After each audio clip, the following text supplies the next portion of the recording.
ఒక కుటుంబం పేద కుటుంబం ఒకటి రిచ్ కుటుంబం అయిందనుకోండి. పేద కుటుంబంలో అన్నదమ్ములు కలిసికట్టుగా పనిచేస్తున్నారు. పెద్ద కుటుంబంలో అన్నదమ్ములు తండ్రి పెంచి పెద్ద అయిన తర్వాత ఒక నలుగురు కొడుకులు అయితే అందరూ ఇద్దరు కొడుకులు నేను డబ్బులు బాగా సంపాదించావు మీతో మాకు సంబంధం లేదని బయటికి వెళ్ళిపోతే ఆ కుటుంబం ఎట్లా ఉంటుందో మా సినిమా ఇండస్ట్రీ కూడా అట్లానే అయిపోయింది.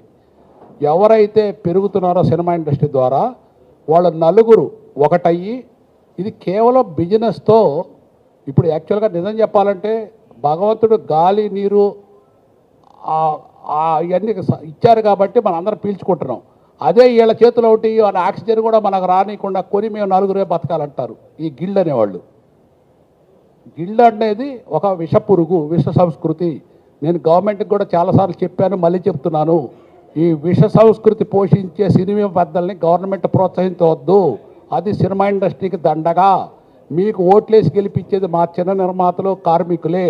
కానీ మీరు గెలిచిన తర్వాత ఈ పెద్ద నిర్మాతలు వెనక తిరగటం, పెద్ద నిర్మాతల మీద ఫోటోలు దిగటం, ముఖ్యంగా ఈ గిల్లోళ్ళ మీద ఫోటోలు దిగటం గవర్నమెంట్ చేసేది మంచి పద్ధతి కాదు.